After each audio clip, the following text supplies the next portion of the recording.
Am ersten Tag nach dem Sabbat, noch vor Sonnenaufgang, ging Maria aus Magdala zum Grab. Da sah sie, dass der Stein nicht mehr vor dem Eingang des Grabes lag. Sofort lief sie zu Petrus und Johannes. Aufgeregt berichtete sie ihnen. Sie haben den Herrn aus dem Grab geholt und wir wissen nicht, wohin sie ihn gebracht haben. Da beeilten sich Petrus und Johannes, um möglichst schnell zum Grab zu kommen. Gemeinsam liefen sie los, aber Johannes war schneller als Petrus und kam zuerst am Grab an.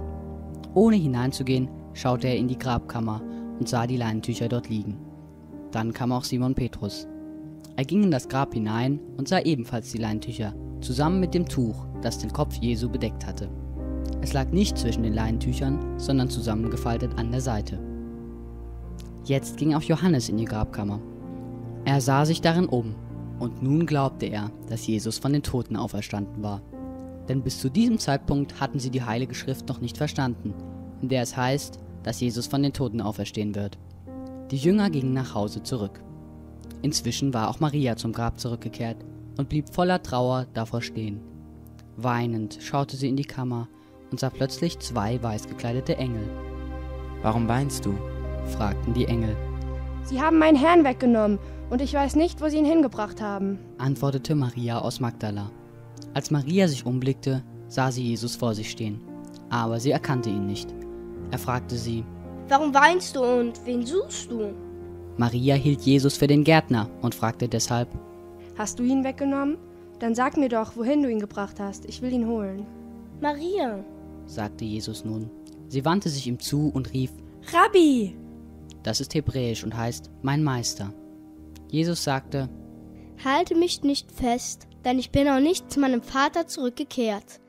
Geh aber zu meinen Brüdern und sag ihnen, ich gehe zurück zu meinem Vater und zu eurem Vater, zu meinem Gott und zu eurem Gott.« Maria aus Magdala lief nun zu den Jüngern und berichtete ihnen. Ich habe den Herrn gesehen! Und sie erzählte alles, was ihr Jesus gesagt hatte. An diesem Sonntagabend hatten sich alle Jünger versammelt. Aus Angst vor den Juden ließen sie die Türen fest verschlossen. Plötzlich war Jesus bei ihnen. Er trat in ihre Mitte und grüßte sie. »Friede sei mit euch.« Dann zeigte er ihnen die Wunden in seinen Händen und an seiner Seite. Als die Jünger ihren Herrn sahen, freuten sie sich sehr. Und Jesus sagte noch einmal, »Friede sei mit euch. Wie mich der Vater gesandt hat, so sende ich euch.« Thomas, einer der 12 Jünger, der auch Zwilling genannt wurde, war nicht dabei. Deshalb erzählten ihm die Jünger später. Wir haben den Herrn gesehen. Doch Thomas zweifelte. Das glaube ich nicht. Nein, ich glaube es erst, wenn ich seine durchbohrten Hände gesehen habe. Mit meinen Fingern will ich sie fühlen und meine Hand will ich in die Wunde an seiner Seite legen. 8 Tage später hatten sich die Jünger wieder versammelt. Diesmal war Thomas bei ihnen.